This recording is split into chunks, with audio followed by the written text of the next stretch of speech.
While internal components and features may vary by brand and model, the installation instructions covered are applicable for the Maytag dishwasher models listed.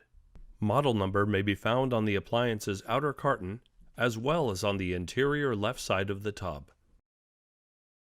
Warning: electrical shock hazard. Disconnect power before servicing. Replace all parts and panels before operating. Failure to do so can result in death or electrical shock.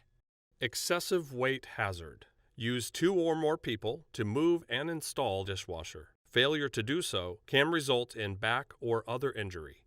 My name is Phil Lally. I'm a product service manager for Whirlpool for the dish category, and today we're going to cover the new installation of a new model line we've got out that's going to launch in February of 2020. It's a new design dishwasher from the ground up, so there are some installation differences from what you're used to in the past. We're going to cover a KDPM 804 model today. So the next thing you do is you take the electrical junction box cover off. That's a 1/4 inch or T20 screw.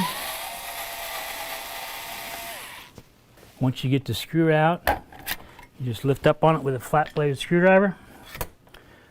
Comes right off, and this is the terminal box I was talking about. In the past, our power cord or hard wire came in through here, and there was 3 wire nuts. Now we actually have a terminal box where you're going to take the screw out, put it through the eyelet, and screw it back down.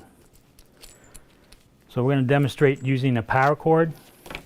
If you were using a hardwire installation, you would do that further on in the installation. You'd have it taped to the floor, so you slide the dishwasher into the cutout over the hardwire, and then you hook it up at that time. But for a power cord model, you're going to do it while you've got it on its back, and you're hooking up the utilities, the water supply, the electrical, and the drain hose.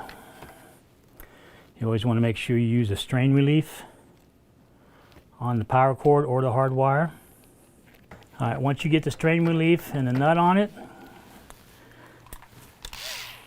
you can pull the green ground screw out, put it through the green ground eyelet.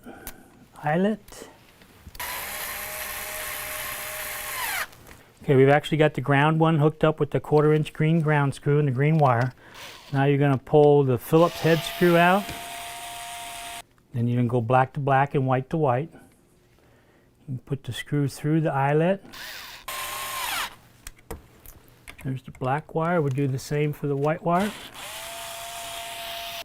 Like I say, this is new. In the past, we've always had wire nuts. 2020, we're switching to this new terminal box.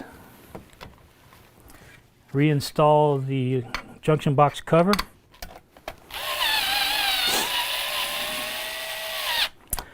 So that covers the power cord. Then you want to route it down the back and out.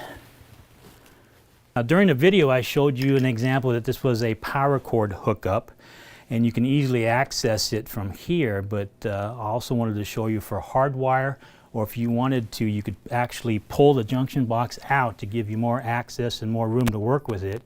You just depress on this tab here, pull it to the left or slide it to the left, and then pull the rear out at an angle like this, and it will drop down to give you a lot more room and access to hook your power cord up, or when it's standing up in the cutout with a hard wire, it makes it a lot easier to work with the conduit in a hardwire connection. And then to put it back on, just put it in at an angle, flip it up, slide it over until it snaps back in, and you're done.